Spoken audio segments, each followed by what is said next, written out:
I'm Steve Lascalzo, and this is The Way.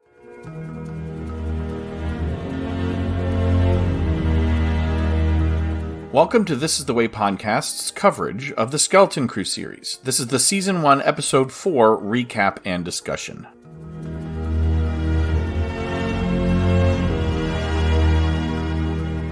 If you have indeed watched all 4 episodes available as of December 17th, 2024, you are halfway through the first season. 3 episodes in, I was full of hope, and the possibilities seemed bountiful, if not endless, for what this show could end up being. Now at the halfway point, I'm starting to see online criticism pop up.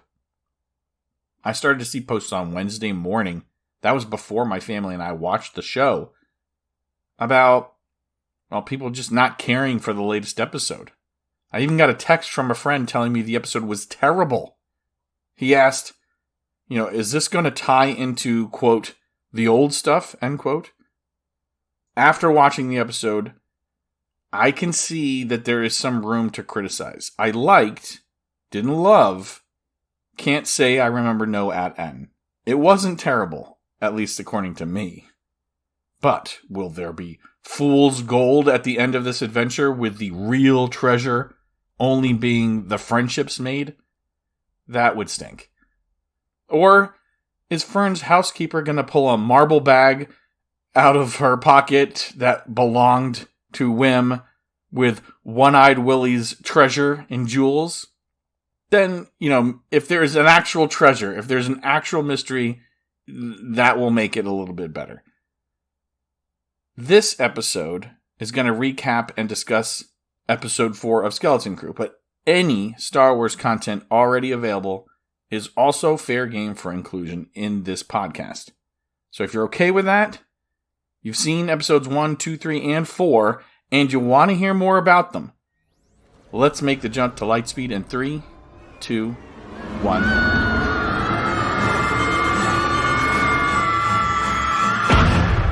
Directing Episode 4 is a tandem known as the Daniels, Daniel Kwan and Daniel Scheinert.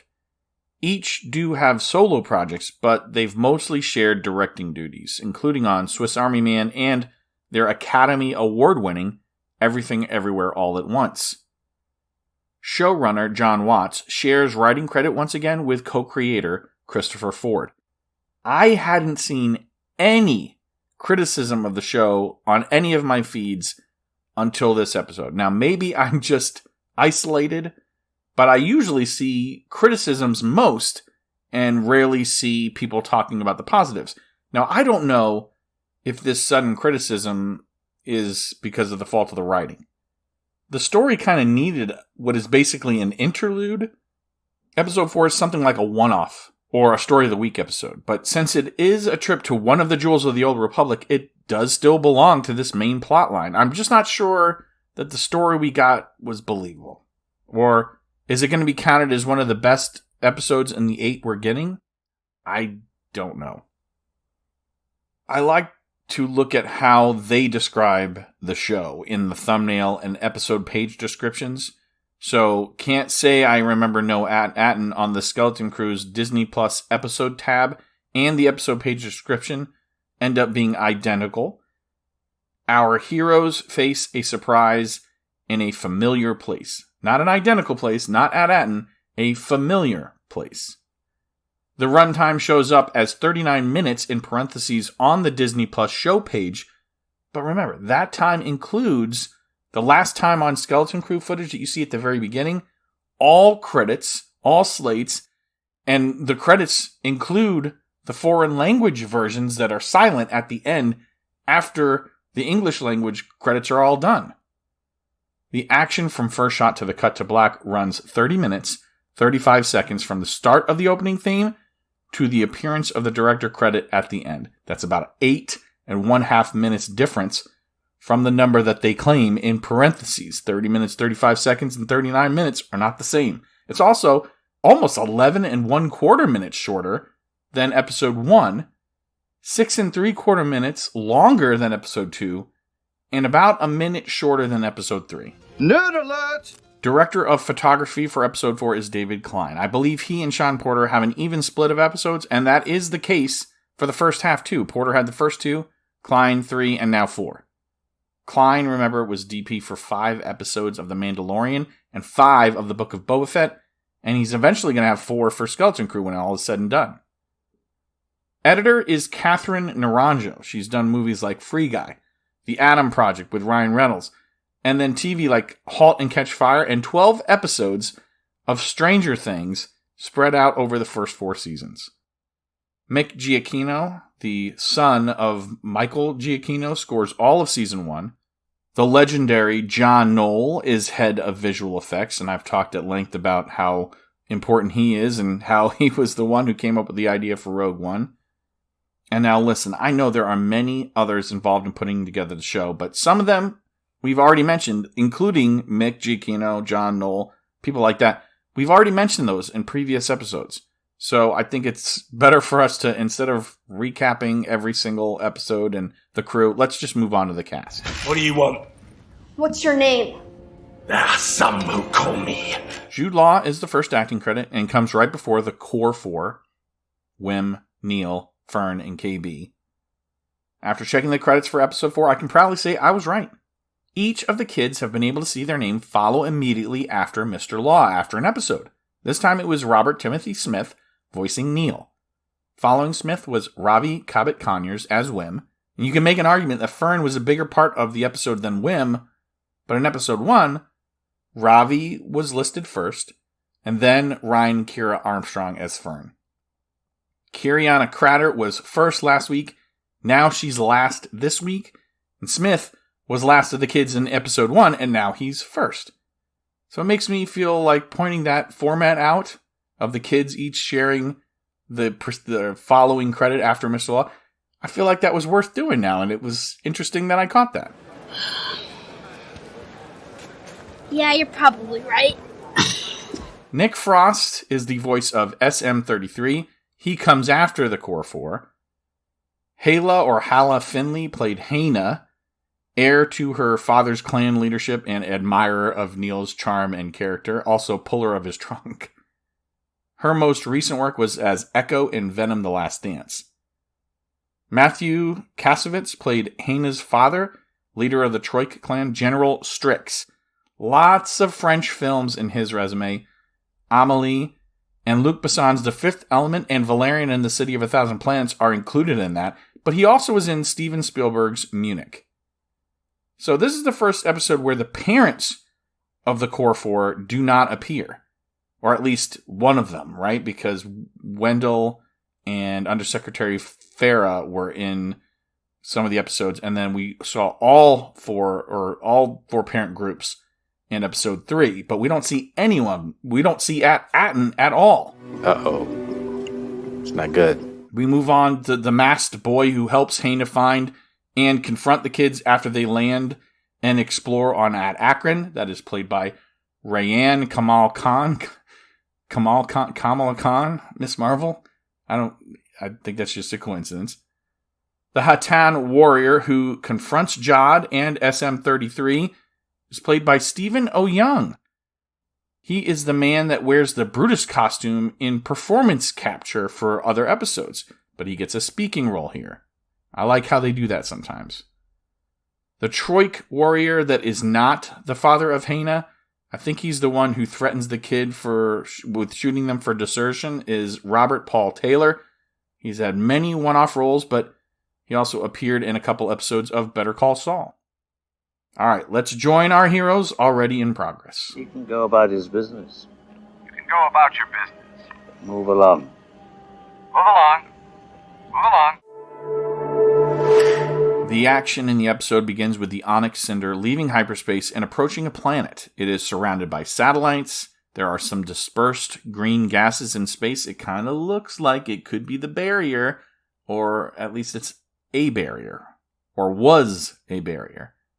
But Jod is shocked. He believes he's found it. The kids really didn't get a look behind them when they were leaving, so they have no way of knowing what planet this is. But right away, to me, it doesn't look like their planet. I was wrong. I thought there would be somewhere that they'd have to go in the interim, but they went right to the coordinates that Kim gave them. Instead of At Attin, they've just been given coordinates to one of the other jewels of the Old Republic. You know, you can tell from the damaged satellites, this planet was attacked long ago. Rennett's ghost, I can't believe it. I can't believe it. At Attin. It's real. Rennett's ghost? I couldn't find that in a search of Star Wars content. It is spelled in the closed captioning Rennod, and that is Donner spelled backward. And Richard Donner was the director of The Goonies. I wonder if that's an homage to him. Captain Fern stands up to Jod again, and he tolerates it. Her girl boss attitude does eventually need to get a check on the show. Just like any other kid would be standing up to an adult. You know, they need a reality check as well. Here, Jod acquiesces. All right, fine. KB seems to spot with her visor that there are homes on the surface as they descend through clouds. I think it was a good script decision to give that line to her, because it fits alongside a line that SM-33 gets later, being that they both have access to some kind of robotic vision. Wim is a little disappointed because to him, we're just going to return home to a boring life. And, you know, he and Fern have both yearned for excitement in different ways. So when the autopilot landing sequence kicks in right after Wim says that, it's almost like it's an answer to his desire for more adventure. SM-33 says he's going to land the ship and he's going to turn off the autopilot. Knowing what we know later or find out in this episode, I wonder why he has this directive against At Attin, but he doesn't let it slip now like, oh, I know a good place to land or something like that. So he lands them at a playground. This planet does seem to be modeled exactly like At Attin, and that fits with what we learn later, but it's still creepy. This is At Attin? Tastes like ashy dust. It's a lot like my home planet, actually. No, wait! This isn't home! Look! I think it's possible Jod came from one of these destroyed jewels of the Old Republic. I mean, there you go. He doesn't just say it's ashy like my home. He said it looks a lot like my home. It's a lot like my home planet, actually. So which one of these planets was he raised on, or kidnapped from, or kidnapped to? I feel like it's a big clue to his background, but we'll have to wait and see. Neil sees something that reassures him this is not home. They look a little worried, but the Core 4 also stick together and don't split up. And then Fern orders SM-33 to keep Jod on the ship, but why? I know, the story needs him to stay there, right? But I don't think this is a reasonable thought process for her. There's also a weak joke about SM-33 babysitting Jod, but listen, Fern doesn't tell him to babysit. So I think the writers make a mistake here. She should have said, babysit him, and then he could have taken it literally, and that could have been the joke. But as it's written, it feels like a very forced joke to me. 33, keep Jod on the ship until we get back. Aye, aye, Captain. Initiating babysitting sequence. Come on, baby. Onto the ship, baby. Baby, come onto the ship. Don't make me count. The Core 4 head to a home that looks like one of their own, but Neil notes, hey, the tree's too big. So whatever happened did so a long time ago because the tree is grown way too big to be inside this house. Wim wonders, have we been asleep for a long time? I mean, I guess that's reasonable, but he starts bringing up this old story about Tales of the Knights. I wonder if this is kind of like a reference to the out-of-universe Tales of animated series. You know, Tales of the Jedi, Tales of the Empire that also appear on Disney+. It could just be like a nod to that. Fern doesn't want to consider anything Wim says. She thinks it's all ridiculous because he's always talking about Jedi. And that does seem reasonable, but it takes KB agreeing with him for her to start thinking about what he's saying. Fern, it looks exactly like it. It does look exactly like home. But Kim said there were other hidden planets like ours that were all destroyed.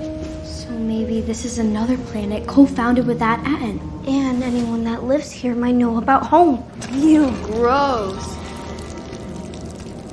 Maybe you shouldn't be touching that. Wim has a love for exploration and imagination. Fern, she just wants to hurry up and grow up. It was a nice cut from Neil saying something about you shouldn't touch that to Jod on the ship going through Wim's things, because he shouldn't touch that. Now, if I'm sidelined on this ship like Jod, I might do the same thing. I might explore. I don't think it's wrong for him to be looking through things in this specific case, but he also takes the credits clearly. So that's definitely wrong. But SM-33 catches him doing that. He seems not to recognize Jod in the moment. He forgot babysitting mode at the sight of thievery. 33 says, At Achrann is playing tricks on his memory circuits. Achrann in the closed captioning. That's very interesting to reveal things that way. Jod wasn't party to the conversation that the Core 4 were having in that house, but he's starting to catch up in knowledge. He might even be a little ahead of the game here. He's starting to realize SM-33 may have a history with this place. At Achrann. It's a dangerous place. I know it well. At Attin. This planet does remind me. Can't say I remember no At Attin. There also might be something more to Snowball, SM-33's eye rat and Neil's new pet. It appears the rat was helping keep the secret that we later discover. Does the rat do something inside of the skull of SM-33, like pull on some wires or something? And was the rat specifically placed there by the captain for that reason? Was the rat the captain's pet at one time? Now listen, that would be an unfortunate mistake for the writers, unless the creature ends up being sentient somehow. Now think about this though. How old is this rat? How old would it have to be? Or are you saying that this rat reproduced under the earthen mound that the ship was buried under on At Attin, and then taught offspring through generations to keep that last master's wish alive? I really hope they don't do that. The rat is either going to have to be really, really old for that to work, and then we'd have to have it explained that it foraged in the forest, but somehow managed to survive for many, many years inside the ship. I mean, actually, that's kind of what is being implied as already being the case. So if that rat was there in his eye socket when it jumped out at Neil, then the die has been cast. They're already telling us this rat is super old. I wonder who this guy was. Maybe he was the leader of this planet. Yeah, King No-Head. You think his name is King No-Head? It could be. Who cares? I mean, the statue's creepy. Everything's creepy here. Wim was playing with a stick like a lightsaber like I used to do. And then there's some fog or smoke that clears and they spot this large statue. And it's kind of like the statue of the species of Neil that we saw on At Attin in episode 1. But this one has no head, and it does seem like it's more human. So maybe the 9 planets were all segregated. Then one by one, At Attin had to take in refugees from the other planets of the other species. Maybe the reason we see the murals and things and the different species on At Attin is because it became home to fragments of the other planets' populations after they were destroyed. It would be interesting. The Core 4's amazement suddenly turns to fear when a blaster shot scatters some of the birds at the top of the headless statue. They take cover. They're quickly caught. I mean, they didn't know they were being watched. But it's 2 child warriors that do the catching. That is something that happens in parts of our real world, but it also recalls, hey, the Jedi took Padawans into battle during the Clone Wars. What flag do you fly? What flag do we fly? What does that mean? We don't fly a flag. Who are you? Who are you? We are Troik. So I immediately picked up on a little French accent. Troik, I don't know if there's something to that. We find out that it's a clan name, Troik and Hattan, and to the kids of this world, it makes sense to them because they're split into factions. You know, what flag do you fly? But to the Core 4, everyone's from the same planet, so we're all part of the same clan. But usually in Star Wars, we see species and factions band together, like all Rhodians sticking together, unless you have like a pirate crew or something like that, you know, or the Rebellion, while the Empire was just all humans, mostly. I feel like the flag business, though, was to make it feel like a little bit more piratey. Because pirate ships used to hoist the colors. Naval ships would fly flags, alerting others to what country you hail from or what their allegiance was. But the older of the two Troik kids mentions Hattan patrol, and that they'll be killed if they're found. So she helps them hide in an old school tram. It's even got a Rex droid inside. I can take you somewhere safe. Follow me, quick and quiet. There are a few things I noticed when the Hattan patrol comes through, and I imagine you may have as well. First, the Hattan are literally carrying a flag, so that business about the flag, it's not just a thing where they want to know whose side you're on. There are actual flags. The tanks the Hattan drive look a lot like the ones we saw on Naboo with the separatist droid army invasion in The Phantom Menace. And then next, Eopes, which we also saw from The Phantom Menace from Tatooine, but that we also saw in Obi-Wan Kenobi show. The Ben rode one. Also, the helmets of some of the warriors kind of look like Imperial helmets. I saw, when we saw Solo, and they were on Mimban, the infantry on Mimban seemed to have some of those helmets, but also the officers in the Imperial Navy or the Army, like Veers in the AT-AT, and we do have a planet called At Attin. It's possible that all those things came from off-world at the time of the invasion of At Achrann, but it's also possible that those were just military surplus and pirates, not the Empire, were responsible for the invasion. Anyway, the Troik patrol take the kids to what probably was the school of At Achrann. The kids recognize it. I spotted a formation of 7 dots on some of the uniforms of the Troik. I wonder if the planets other than At Attin were unaware of the number of jewels of the Old Republic. I don't think so, though. But it would be interesting if the galaxy thought that all the planets were destroyed because they didn't know the actual number. And that could mean that there is another safe planet out there if there were only 7 destroyed. And then, or maybe the people of At Achrann thought also At Attin was destroyed. I don't know. I'm watching the show Silo right now on Apple TV+, so there's this interesting parallel. In that show, inhabitants of a silo don't know that they're not the only survivors of some kind of disaster, and they're from a numbered silo, but a character manages to leave and then discovers there's not just like 20, there's 50 silos. So that is not what's happening on At Achrann. But I also don't think that the Troik and Hattan care about troubles of the galaxy. I mean, even if they knew something about what's happened, they're just in survival mode. And the Core 4 gets taken by Haina to meet her father, General Strix. These off-worlders have offered their meaningless names. Wim, Neil, KB, and Fern. Captain Fern, actually. You are warriors, then? We're kids. But on this world, we treat our children as adults.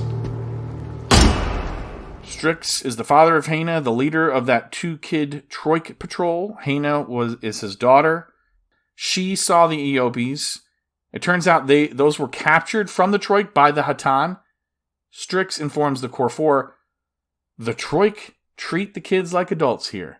And to the target audience of this show, it might seem like a dream. I mean, little do kids realize what an awful thing that is to wish for, right? With adulthood comes responsibilities, and Fern thinks that's what she wants.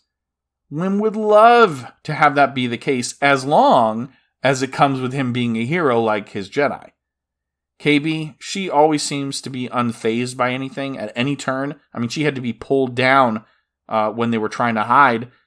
This may be a fault of her cybernetic implants giving her more of a droid-like experience. Neil, we will see, wants no part of this child army. Strix is playing the kids here. He tells them, we value you. But that's only because he wants to add them to his number of soldiers. Get on your feet, soldier. And welcome. Now, tell me, what do you seek? Directions home. Do you know the planet At Attin?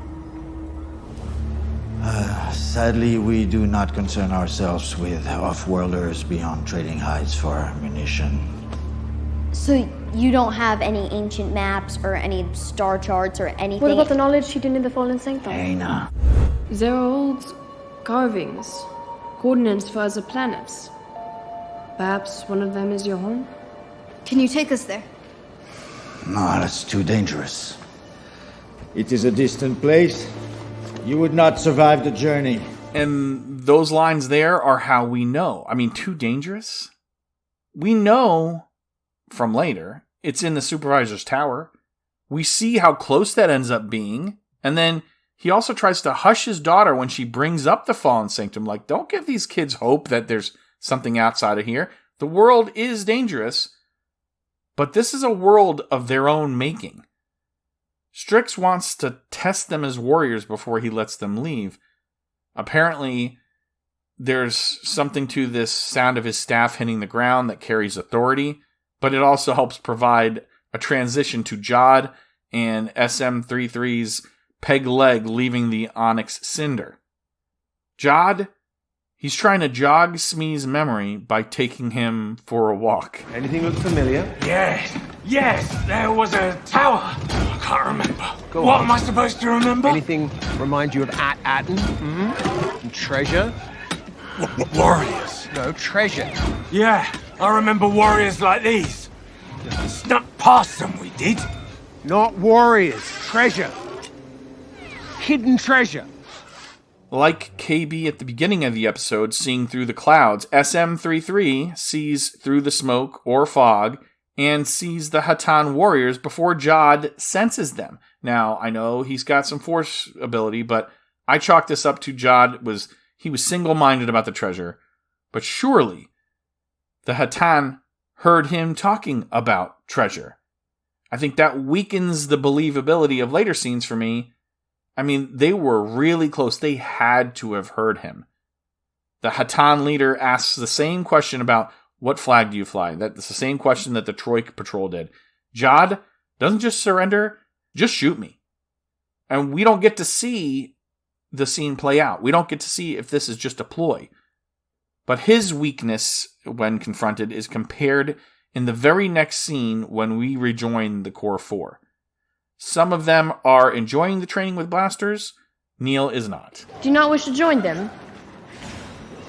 No, not really. You're wise. These weapons are weak. Come, I will show you something bigger. Wait, where are we going? Hannah literally leads Neil by the nose to the roof. I don't know if you noticed that. Neil shows the audience he's all about peace. He talks about the safety of growing up on At Attin. It's not fair. The way he treats others also shows Hannah that there is something different to this life that she's living. It's a little wish fulfillment, but it's nice for the Skeleton Crew target audience of kids to see that there are ways other than fighting. I mean, wouldn't that be so much simpler if things just worked like Neil wants them to work? Maybe it's not as bleak as Hannah says, but listen, the farting Eopes certainly might have distracted from the meta comment that the writers give us. Why are you in a war? Last week, the Hattan stole a herd of our Eopes. The beast may stink, but our lives depend on them. So today we were ready to take them back and burn their granary. The old ones say each generation grows weaker. But when my cousin dies, I will be the one to lead my clan to victory.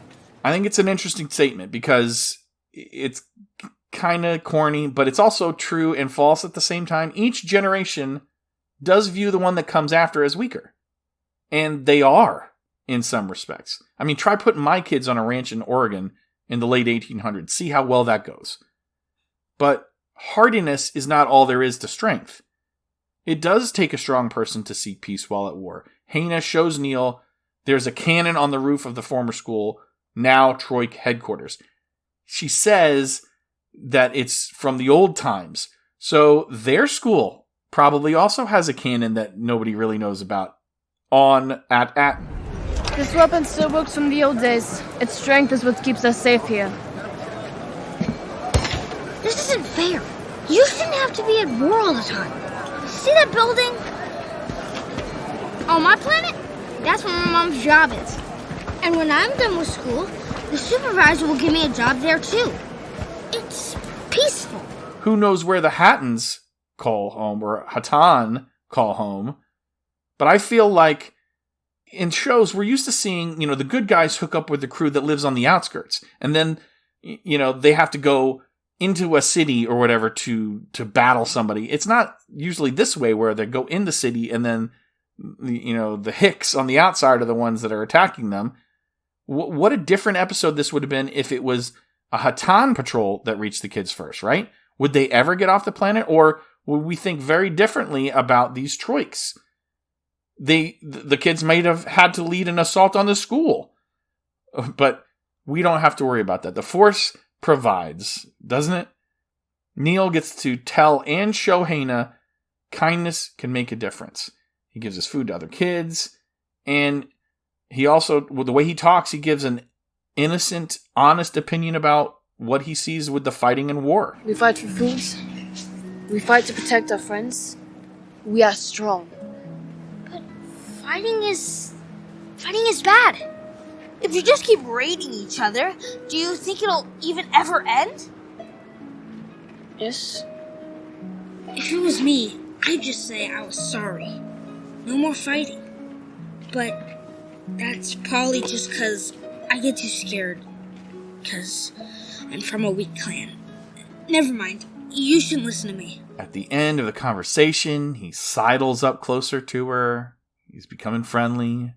But my man, what about Runa? Right? Remember, I like her, he said. I think he's forgotten. He's growing up. He's having some experiences here. It's kind of like maybe Samwise Gamgee in The Lord of the Rings. Maybe he'll come back to At Attin a wiser and braver soul. I don't know. Neil's innocence, though, plants this seed in Haina that we can only hope someday bears a fruit of peace.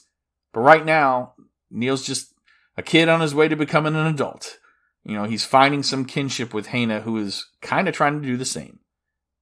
Strix might snuff that out if he gets his chance, because he seems to test his recruits by putting them on the front lines, the vanguard. So how do any kids end up reaching adulthood here?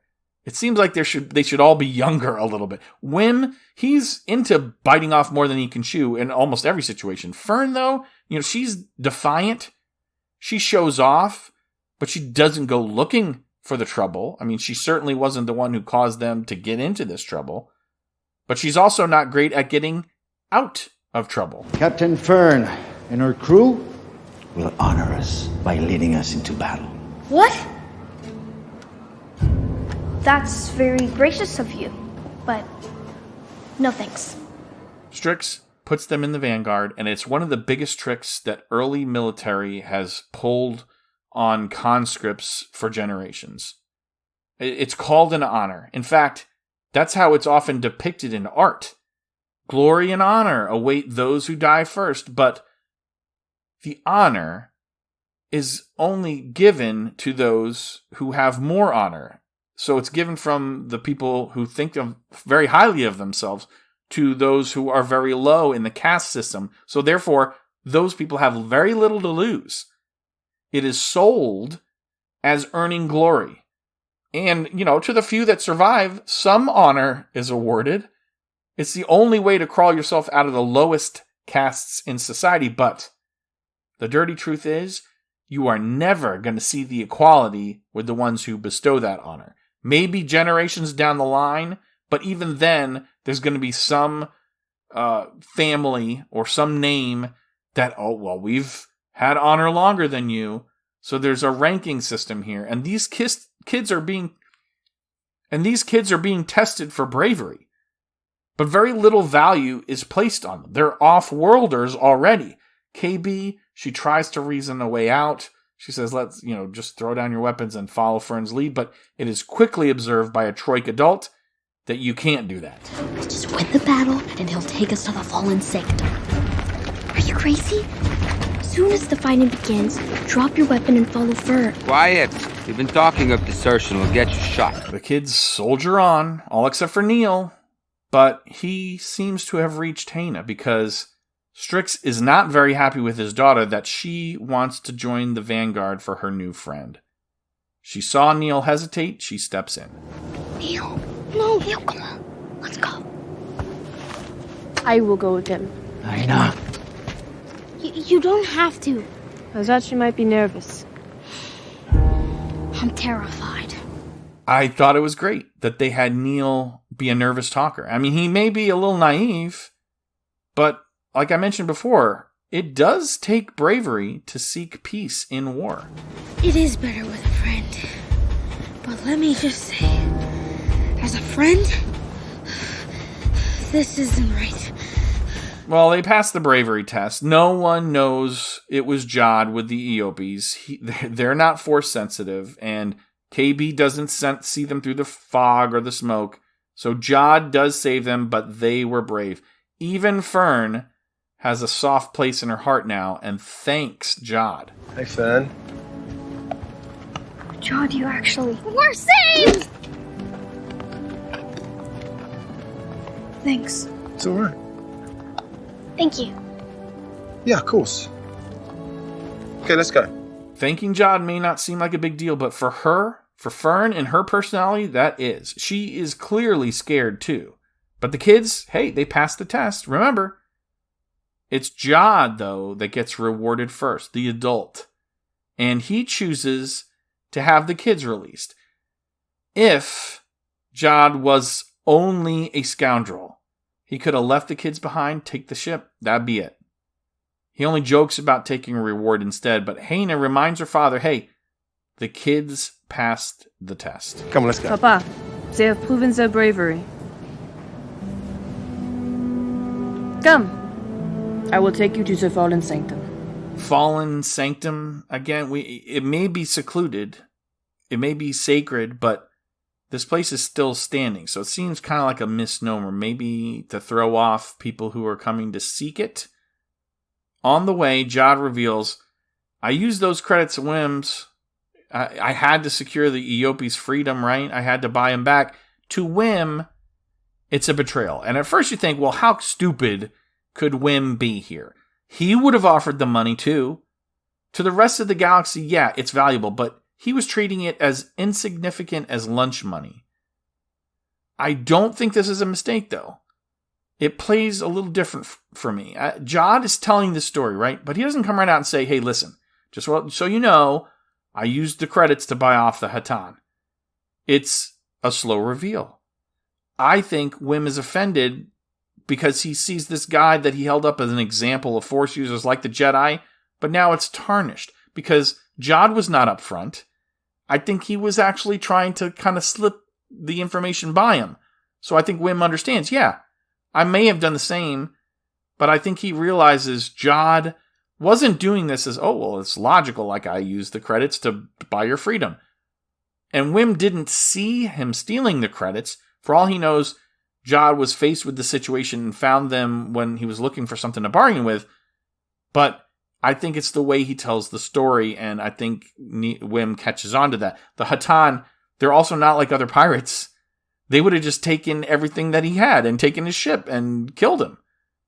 So he played the Hattan, and now he's trying to play the kids. And I think that's why Wim is upset. I must return to aid my father. Come with us, Haina. My house has plenty of room.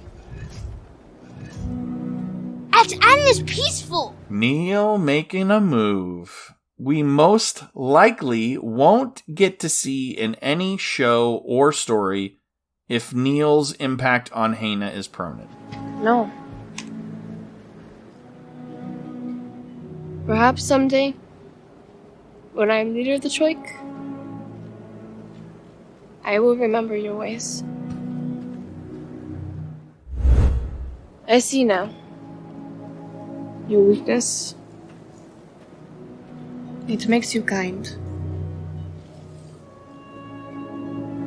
And my world could use some kindness. Neil, hate to interrupt, but come on. Move your trunk. She leaves. She does some flip, but not before she gives him a parting kiss. And I liked how the writers had him say, "I don't know what to say," and then her response, "Then for once, say nothing," because remember, he's a nervous talker. Who exactly lives here now? Well, on our planet, this is the supervisor's tower. But here... Here's where Hannah said there would be coordinates. Maybe for home? The Core 4 and Jod and Smee reach the tower. They head up a turbo lift, and the top of the tower has a bunch of columns. I tried counting.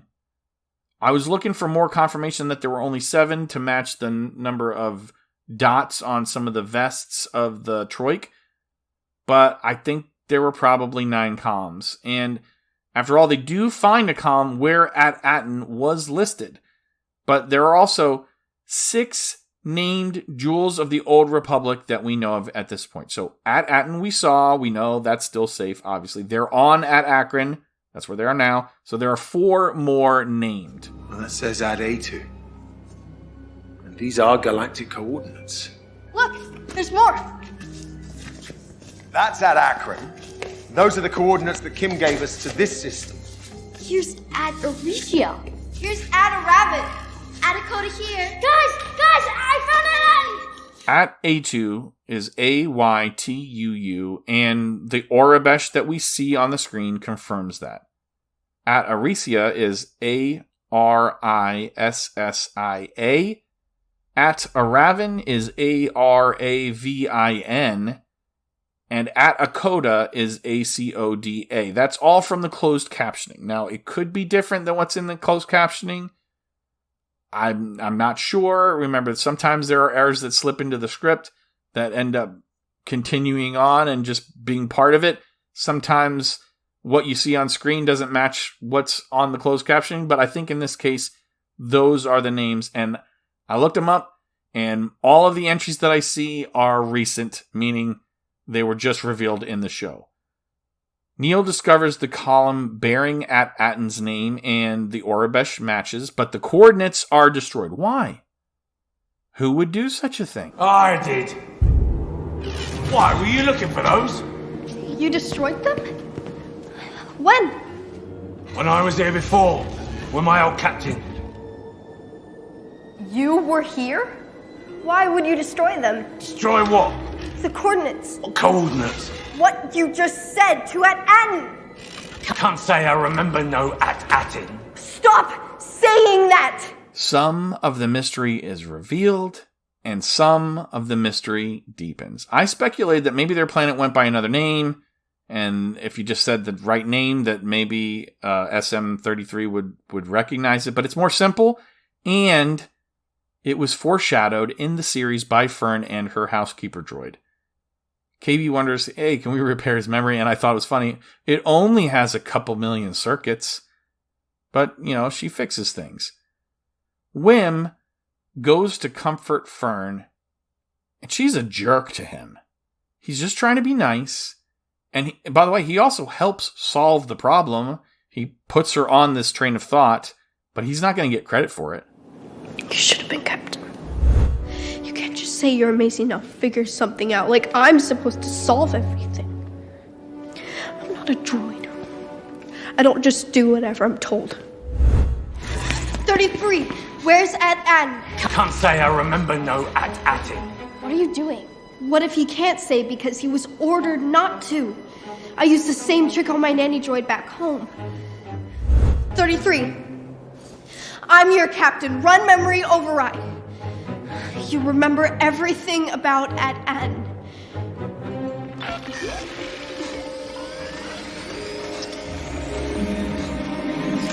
Ah, yes. I do remember At Attin. Listen, I like the reveal. I just don't like that she was a jerk to Wim when she thinks of it, and that there are never any repercussions for this girl boss. She then orders the droid who can't remember no At Attin to, remember At Attin with this memory override trick. Turns out the previous captain killed anyone who saw the coordinates, or at least he told SM33 to say that, Because, yeah, Fern ran the memory override, but his kill switch still flips, despite her commanding him as the captain to stop. So no, the previous captain, he ordered that the coordinates be destroyed, and I'm wondering, was the previous captain someone who just wanted to keep At Attin safe at all costs, or maybe he was hired to do it? Maybe the pirate was offered the other planets as payment for keeping At Attin a secret. Here in this tower are the coordinates for all the other planets. So all the other planets have supervisor towers that have coordinates to all the other planets. But maybe someone hired him to, listen, we will give you the coordinates to the other planets. Here they are. Here's how to get in. We're not going to warn them. And, you've already come here, so you know how to get here, but I'll make it easy.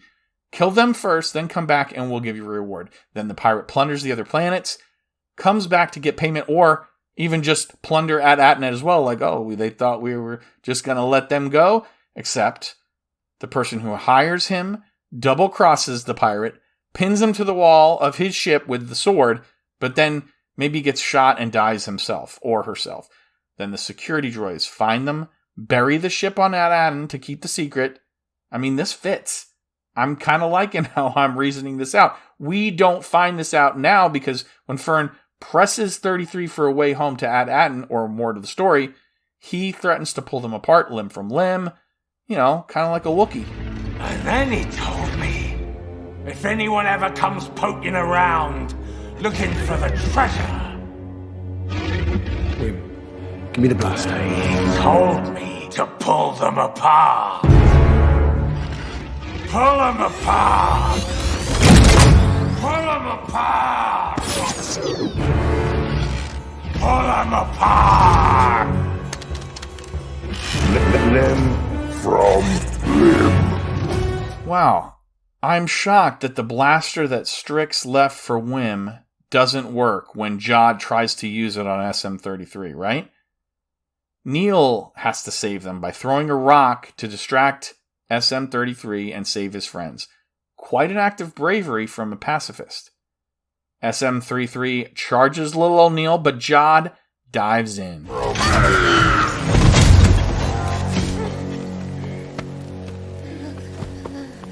Always go for the off switch. SM-33 ends up on hands and knee joints, hovering over Neil, his power off, and then Neil passes out when his friends rush to his side. Neil! Neil, you saved us! Neil! That was very brave.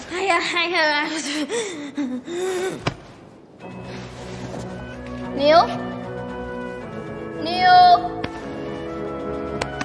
He fainted. What do you think about the episode? Because this was indeed my least favorite of the episodes, but I might feel differently after seeing all 8. My guest co-host ranked the first episode her favorite, followed by 3, then 4, this episode, with the second episode being her least favorite. There wasn't anything wrong here. I do think the writing and the pacing were off, considered against the others. Are we going to wake up with Neil and SM-33 on board the Onyx Cinder? Are we going to pick right back up here? Are they going to try another of the planets now that they have coordinates for the others? Will they try and regroup? Will they see if one of the other planet towers has the way to At Attin and wasn't destroyed? There are 7 other planets that we haven't seen. We've only seen At Attin and At Achrann. But there are only 4 more episodes, so we're not going to get a planet an episode or something. There's mystery about Jod's upbringing. A mystery about why At Attin survived and the others didn't.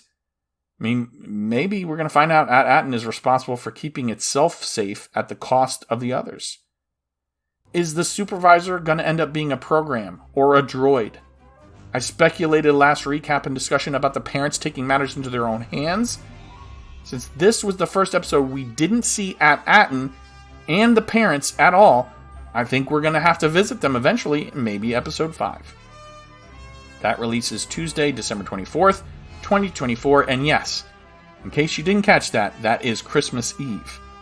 There's a good chance I don't have a review or recap or discussion until the weekend, and there's only 4 more weeks to go, with the finale streaming on January 14th, 2025. I would love to hear listener thoughts. Please send an email to thisisthewaypodcast@gmail.com. We have Instagram, X, Facebook accounts. The address is at thisisthewaypod.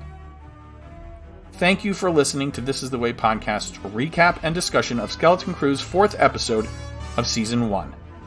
I'm your host, Steve Lascalzo, and this is The Way. May the Force be with you always.